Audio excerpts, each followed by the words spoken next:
શ્રી દુર્ગા સપ્તશતી અધ્યાય 12। મિત્રો, આપણે 11મા અધ્યાયમાં દેવતાઓએ કરેલી દેવી સ્તુતિ તથા દેવીએ દેવતાઓને જે વરદાન આપેલું તે બધું સાંભળ્યું। હવે 12મા અધ્યાયમાં દેવીના ચરિત્રોના પાઠનું મહાત્મ્ય સાંભળીશું। એ પછી આવતા વિડીયોમાં 13મો અધ્યાય રજૂ કરવામાં આવશે। તો આવા જ વિડીયો સાંભળવા અને શીખવા માટે ચેનલને લાઈક, શેર અને સબસ્ક્રાઈબ કરવાનું ભૂલતા નહીં અને કોમેન્ટમાં જય માતાજી લખી દેજો। ધ્યાન। હું 3 નેત્રોવાળા દેવી દુર્ગાનું ધ્યાન કરું છું। તેમના શ્રી અંગોની ક્રાંતિ વીજળી સમાન છે। તેઓ સિંહની કાંત પર આરૂઢ થયેલા ભયંકર જણાઈ આવે છે। હાથોમાં તલવાર અને ઢાલ લીધેલી અનેક કન્યાઓ તેમની સેવામાં ઉપસ્થિત છે। તેઓ પોતાની ભુજામાં ચક્ર, ગદા, તલવાર, ઢાલ, બાણ, ધનુષ્ય, પાસ અને તર્જની મુદ્રા ધારણ કરેલા છે। તેમનું સ્વરૂપ અગ્નિમય છે તથા તેઓ પોતાના મસ્તક પર ચંદ્રમાનો મુગટ ધારણ કરે છે। ઓમ। દેવી બોલ્યા, હે દેવતાઓ, જે એકાગ્રચિત થઈને દરરોજ આ સ્તુતિઓથી મારું સ્તવન કરશે તેના સઘળા વિઘ્નોને હું નિશ્ચિતપણે જ દૂર કરી દઈશ। જેઓ મધુ અને કૈટભનો નાશ, મહિષાસુરનો વધ તથા શુંભ અને નિશુંભનો સંહાર એ પ્રસંગોનો પાઠ કરશે તથા આઠમ, 14 અને 9મની તિથિએ પણ જેઓ એકાગ્રચિત થઈને ભક્તિપૂર્વક મારા ઉત્તમ મહાત્માનું શ્રવણ કરશે તેમને કોઈ પણ પાપ સ્પર્શી શકશે નહીં। તેમના પર પાપજનિત આપત્તિઓ પણ આવશે નહીં। તેમના ઘરમાં ક્યારેય દરિદ્રતા હશે નહીં તથા તેમણે ક્યારેય પ્રેમીજનોના વિયોગનું દુઃખ પણ ભોગવવું પડશે નહીં। આટલું જ નહીં, તેમણે શત્રુઓ, લૂંટારાઓ, રાજા, શસ્ત્ર, આગ, જળરાશિ વગેરે તરફથી પણ કોઈ ભય રહેશે નહીં। તેથી સૌએ એકાગ્રચિત થઈને ભક્તિપૂર્વક મારા આ મહાત્માને હંમેશા વાંચવું જોઈએ અને સાંભળવું જોઈએ। આ પરમ કલ્યાણકારી છે। મારું આ મહાત્મા રોગચાળાના ઉદ્ભવથી સઘળા ઉપદ્રવોનું તથા આધ્યાત્મિક વગેરે 3 પ્રકારના ઉત્પાતોનું શમન કરનારું છે। મારા જે મંદિરમાં દરરોજ વિધિપૂર્વક પણ મારા આ મહાત્મ્યનો પાઠ કરવામાં આવે છે તે સ્થાનને હું ક્યારેય ત્યજતી નથી અને ત્યાં સદૈવ મારું સાનિધ્ય રહેતું હોય છે। બલિદાન, પૂજા, હોમ અને મહોત્સવના અવસરોમાં મારા ચરિત્રનો પૂરેપૂરો પાઠ કરવો જોઈએ તથા તેનું શ્રવણ કરવું જોઈએ। આમ કરવાથી મનુષ્ય વિધિને જાણીને અથવા જાણ્યા વિના પણ મારે માટે જે બલિ, પૂજા, હોમ વગેરે કરશે તેને હું અત્યંત પ્રસન્નતાપૂર્વક ગ્રહણ કરીશ।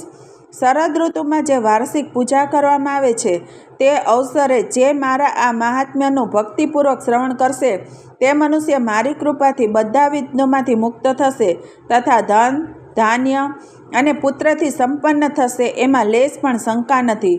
મારા આ મહાત્માને મારા પ્રાદુર્ભાવની સુંદર કથાઓને તથા યુદ્ધમાં કરાયેલા મારા પરાક્રમોને સાંભળવાથી મનુષ્ય નિર્ભર થઈ જાય છે।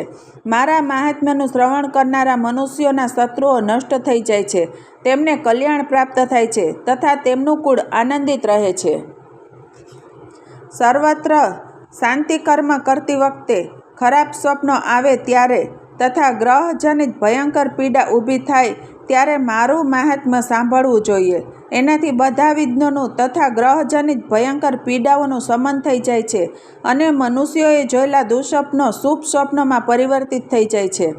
બાલગ્રહોથી પીડાતા બાળકો માટે આ મહાત્માનું શ્રવણ શાંતિકારક છે તથા મનુષ્યોના સંગઠનમાં કુસંપ થાય ત્યારે આ સારી રીતે મિત્રતા કરાવનારું થાય છે। આ મહાત્મા સમસ્ત દુરાચારીઓના બળનો નાશ કરાવનારું છે। આનો પાઠ કરવા માત્રથી જ રાક્ષસો, ભૂતો અને પિશાચોનો નાશ થઈ જાય છે। મારું આ બધું મહાત્મા મારી સામીપ્યની પ્રાપ્તિ કરાવનારું છે। પશુ, પુષ્પ, અર્ધ્ય, ધૂપ, દીપ, ગંધ વગેરે ઉત્તમ સામગ્રીઓ વડે પૂજા કરવાથી, બ્રાહ્મણોને ભોજન કરાવવાથી, હોમ હવન કરવાથી, દરરોજ અભિષેક કરવાથી, અનેક પ્રકારના અન્ય ભોગો અર્પણ કરવાથી, દાન આપવાથી વગેરે થતી એક વર્ષ સુધી મારી જે આરાધના કરવામાં આવે છે અને એનાથી મને જેટલી પ્રસન્નતા થાય છે તેટલી જ પ્રસન્નતા મારા ઉત્તમ ચરિત્રનું એકવાર શ્રવણ કરવા માત્રથી જ થઈ જાય છે। આ મહાત્મ્ય તેનું શ્રવણ કરવાથી પાપોને હરી લે છે અને આરોગ્ય પ્રદાન કરે છે. મારા પ્રાદુર્ભાવનું કીર્તન સમસ્ત ભૂતોથી રક્ષણ કરે છે તથા બ્રહ્માજીએ સ્તુતિઓ કરી છે તે બધી જ કલ્યાણકારી બુદ્ધિ આપનારી છે.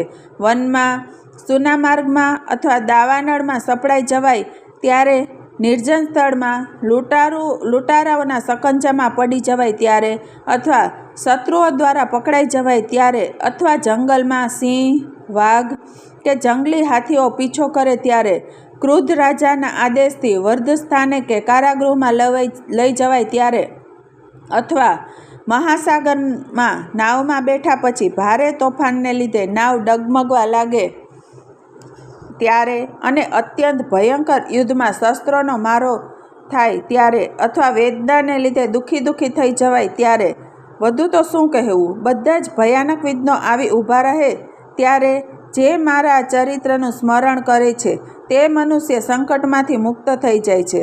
મારા પ્રભાવથી સિંહ વગેરે હિંસક જાનવરો નષ્ટ થઈ જાય છે તથા લૂંટારાઓ અને શત્રુઓ પણ મારા ચરિત્રનું સ્મરણ રાખવાથી મનુષ્યથી દૂર ભાગે છે.